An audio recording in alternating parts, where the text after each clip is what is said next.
তারপরেও শ্রীমতী মমতা বন্দ্যোপাধ্যায় এবং শ্রী অভিষেক বন্দ্যোপাধ্যায় রাস্তায় দাঁড়িয়েছে, আমাকে বলেছে হাত ধরে মাথায় আশীর্বাদ করে যে বাবা সর্ষের তেলের প্রায় 200 টাকা লিটার, 3 টাকার ডিম, 6 টাকা, 170 টাকা পাতি লেবু, রান্নার গ্যাস 1100 টাকা, চিনির দাম 3 গুণ, 120 টাকার চা পাতা 280 টাকা। দিদিকে একটু বলো না লক্ষ্মীর ভান্ডারটা যদি বাড়ানো যায়। আমি বললাম মা তোমাদের কথা আমি জননেত্রী অবধি পৌঁছে দেব, তারপর কি সিদ্ধান্ত তিনি নেবে সেটা তার উপর ছেড়ে দিন, কিন্তু বিশ্বাস আর আস্থাটা দয়া করে রাখবেন। আজকে আপনাকে আমি বলি, আমি 2 মাস রাস্তায় ছিলাম, কুচবিহার থেকে শুরু করেছি কাকদ্বীপ অবধি। 2 মাস একদিন বাড়ি যাইনি।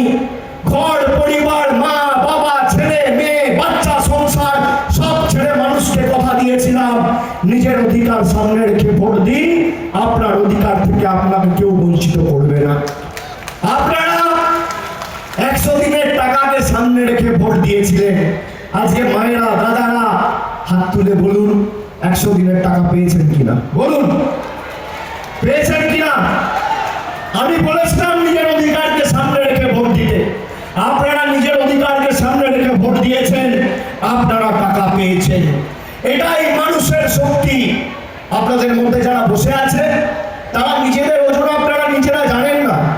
এই যে আমরা স্টেজ আলোকিত করে যারা বসে আছি, আমি বক্তব্য রাখছি, ডায়মন্ড হারবার লোকসভা কেন্দ্রের সাংসদ, তৃণমূল কংগ্রেসের সর্বভারতীয় সাধারণ সম্পাদক, এখানে যারা বসে আছে, কেউ এমপি, কেউ এমএলএ, কেউ মন্ত্রী, কেউ জেলা পরিষদের সভাধিপতি, কেউ মিউনিসিপ্যালিটির চেয়ারম্যান, কেউ পঞ্চায়েতের প্রধান, কেউ সমিতির সভাপতি, সবার মূল্য শূন্য। আর মানুষ যদি চায়, যারা মানুষের টাকা রিমোট কন্ট্রোল টিপে দিল্লি থেকে বন্ধ করে রাখছে, তাদের শূন্য মূল্য। আপনি যদি চান তাদের ঔদ্ধত্য, অহংকার আর দম্ভ আকাশ থেকে টেনে হিচড়ে নামিয়ে মাটিতে চূর্ণ বিচূর্ণ করতে মানুষের 5 মিনিটের বেশি সময় লাগবে না।